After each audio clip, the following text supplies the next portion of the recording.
माझ्या घरामध्ये एखादी रूम किंवा एखादी कोणती पण गोष्ट जी ज्या दिशेला पाहिजे नव्हती ती त्या दिशेला नाही आहे. त्यामुळं माझी समजा चिडचिड वाढते घरामध्ये, मी चिडचिडपणा जास्त करतो आहे. ती गोष्ट मी सरळ केली, वास्तुशास्त्राप्रमाणे सर्व गोष्टी व्यवस्थित केल्या.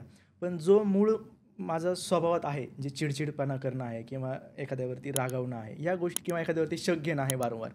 तर ह्या गोष्टी व्यवस्थित केल्यानंतर जो माझा स्वभावच आहे, तो कसा बदलणार या गोष्टींमध्ये? सांगतो तुम्हाला. याचं एक छान उदाहरण सांगतो. फक्त त्या व्यक्तीचं नाव सांगत नाही मी.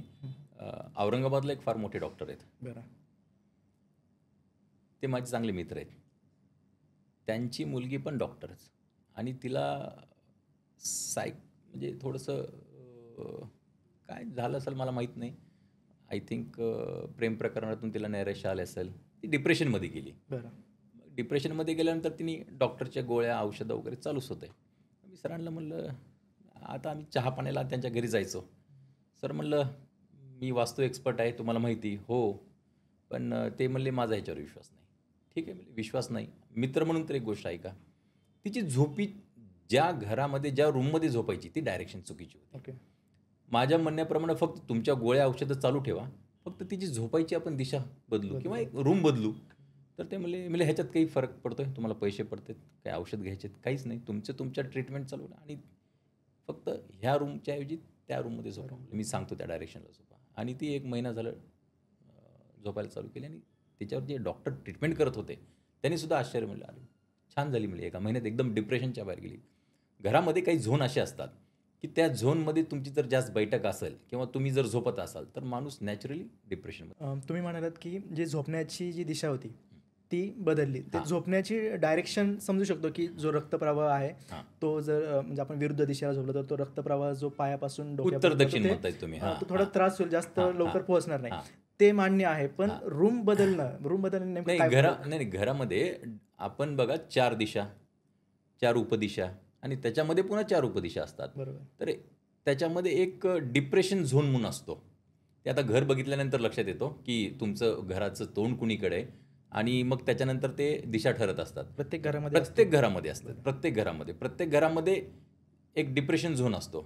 त्या झोनमध्ये जर माणूस बसत गेला तर तो ॲटोमॅटिकली डिप्रेशनमध्ये जातो आणि त्याचं फक्त तिथून स्थान बदलायचं, तो ॲटोमॅटिक 1 महिन्याच्या आत तो फ्रेश होत जातो. डिप्रेशन झोन प्रत्येक घरामध्ये असतो म्हणजे असतंच. ते त्याला कमी करता येत नाही किंवा काढता येत नाही. तिथं आपल्याला बाकीच्या गोष्टी ठेवता येतात. म्हणजे आपली फक्त बैठक व्यवस्था नसून आहे तिथं. मग तुम्ही तिथं सामान ठेवू शकता तुमचं बाकीचं. समजा माझा एखादा प्लॉट आहे, त्या प्लॉटमध्ये मला जसं पाहिजे त्याप्रमाणे सर्व वास्तुशास्त्रानुसार मी घर तयार करू शकतो. पण बिल्डिंग्स असतात, त्या बिल्डिंगमध्ये मी फ्लॅट घेतोय, तर फ्लॅटमध्ये तर मी तसं म्हणाल असा बदल तर मला करता येणार नाही. तर त्यासाठी काय करायला लागेल किंवा किती % बिल्डर्स हे वास्तुशास्त्राप्रमाणे बिल्डिंग बांधतात? बघा आता तो जो त्या बिल्डरचा प्रश्न आहे, किती प्रमाणात बांधतात. पण मी असं म्हणेल, कुणी कसंही घर बांधू द्या, आपल्याला त्याला छोट्या छोट्या रेमेडीजने ट्रीट करता येते. बघा तुम्ही घरातली वॉशिंग मशीन तर प्रत्येकाच्या घरात आहे. वॉशिंग मशीन जर तुम्ही नैऋत्यमध्ये ठेवली तर तुमच्या घरातले सगळ्यांचे रिलेशन खराब होऊन जातात. म्हणजे माझं एक वैशिष्ट्य असं आहे की वॉशिंग मशीनचं आणि तेच सांगतो. बघा वॉशिंग मशीन म्हणजे काय करते, ती फिरवते म्हणजे काय, धुणं धुते. तर नैऋत्य कोपऱ्यामध्ये जर वॉशिंग मशीन असेल तर तुमचे रिलेशन धुतले जातात वास्तूप्रमाणे. म्हणजे तुमचे भावासोबत भांडणं होतं. भांडणं म्हणजे वैचारिक मतभेद होतात, पटत नाही, घरात एकमेकाशी पटत नाही, बाहेर पटत नाही. किंवा नैऋत्यमध्ये जर ग्रीन कलर आला, ग्रीनरी, तरी तुमच्या ह्याच गोष्टी होतात. त्याच्यामुळं फ्लॅटमध्ये आपण रेमेडीज करतो चांगल्या छान. आता उत्तरेला द्वार आहे, आपण म्हणतो उत्तरेला द्वार आहे, पैसा भरभराट असतो. पण तिथं येलो आणि रेड कलर आला, तुमचा पैसा पूर्ण ब्लॉक करतो. मग काय करायचं, रंग बदलून टाका, पुन्हा पैशाचा पुरसा. मला सांगा की आपण भारतामध्ये या सगळ्या गोष्टी आपण समजा करतोय, बाहेर देशामध्ये कोणतीही कंट्री कन्सिडर करा, त्या देशामध्ये ह्या सगळ्या गोष्टी जरी कोण करत नसेल तर त्यांनासुद्धा ह्यांचे परिणाम जाणवतात किंवा त्यांच्यात तर या सर्व गोष्टी आपल्या हिंदू धर्माप्रमाणे चालतात. बाहेर देशामध्ये याचा काही संबंध नाही आहे. तर मग जर ह्या गोष्टींचा परिणाम जर असेल तर तो ग्लोबली सगळीकडेच व्हायला पाहिजे. संबंध कसा नसतो, दिशा सगळीकडे सारख्याच आहेत, तिथं पण होतो.